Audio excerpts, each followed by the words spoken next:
already Al-Qaeda, even Sayyid Salahuddin has said that now it is Ghazwa Hind, and we want that Taliban should also help us in getting Kashmir liberated. So how you see this template? जहाँ तक अफगानिस्तान के सूरत हाल का सवाल है, ये सवाल, ये प्रश्न आपको मरकज़ी हुकूमत से करना चाहिए। मेरे पास कोई ऐसी जानकारी नहीं है जिसके बुनियाद पर मैं ये कह सकूं कि हाँ जी, अफ़गानिस्तान के जो हालात हैं उनका असर जम्मू कश्मीर पे पड़ेगा या नहीं पड़ेगा। तो मैं इस पर कोई टिप्पणी नहीं करना चाहता हूँ।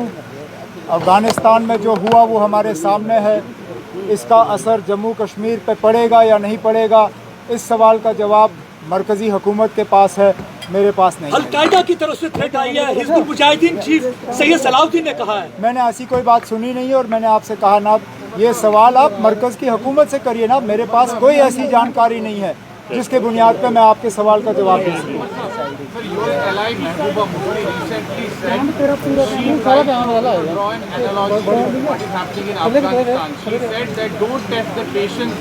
देखिए, I am not answerable for Mehbooba Mufti Sahiba. 1 minute.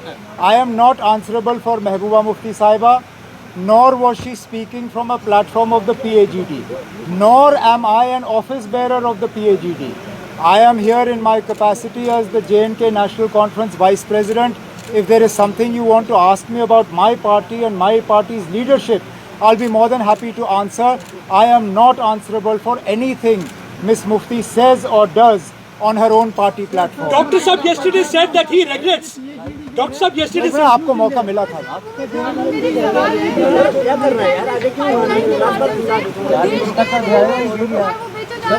एक सेकंड, मुझे इनका सवाल सुनने दीजिए। क्या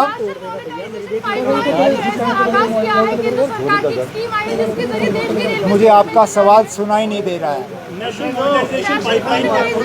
पाइपलाइन जो है देश की, उसमें अर्थव्यवस्था को बढ़ाने की तो बात करें। Pipeline It's a scheme by central government. They will get profit of 6 lakh crore, and they said that they're going to sell the railway ports and the railway station as well for the betterment of people of India. Privatization and monetization of the assets. Then I think it's important that you draw a distinction between privatization and monetization.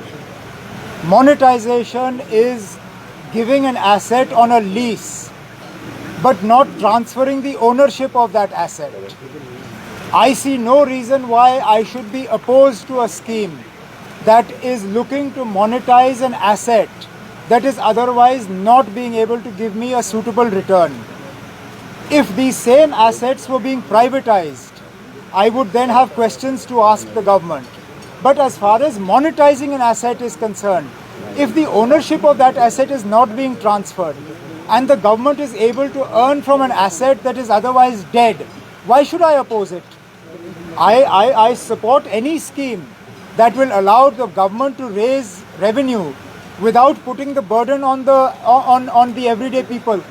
My opposition is to the heavily taxed fuel, the way you are taxing petrol, the way you are taxing diesel, the way every day gas cylinder prices are going up. I am opposed to that.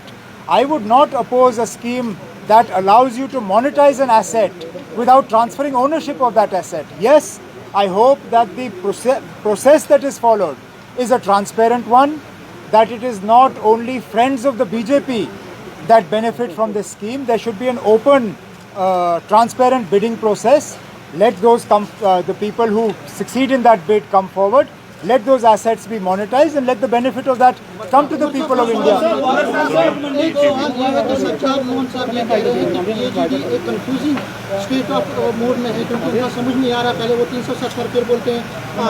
लेकिन अब मैं माफ़ी चाहता हूँ, लेकिन Sajjad loan साहब को PAGD पे सवाल उठाने का कोई हक नहीं है, क्योंकि सजाद लोन साहब ने जिस तरह PAGD को छोड़ा और जिस तरह बहाना बना के उसको छोड़ा, इस बात के बावजूद कि उस इलेक्शन में उसकी पार्टी के लोगों ने भी PAGD के खिलाफ इलेक्शन में वो मैदान में उतरे, मुझे नहीं लगता है कि सजाद लोन साहब को कोई भी हक है PAGD से किसी तरह का सवाल करने का। जम्मू में PAGD का जो है, आपकी पार्टी में भी कुछ अनसिक्योरिटी है, कुछ अनइजीनेस है जम्मू का जो देखिए हम अभी लगभग 4 घंटे की मीटिंग कर चुके हैं जम्मू के साथियों के साथ। सारे सीनियर साथी हैं, पूरे जम्मू प्रोविंस के हमारे कोई भी इलाका ऐसा नहीं है जिसकी आवाज़ आज सुनी नहीं गई, और किसी भी एक साथी ने PAGD को लेके किसी भी तरह का कोई खदशात जो है जाहिर किया। यहाँ तक कि PAGD पे मेरे किसी साथी ने कोई बात भी नहीं छेड़ी।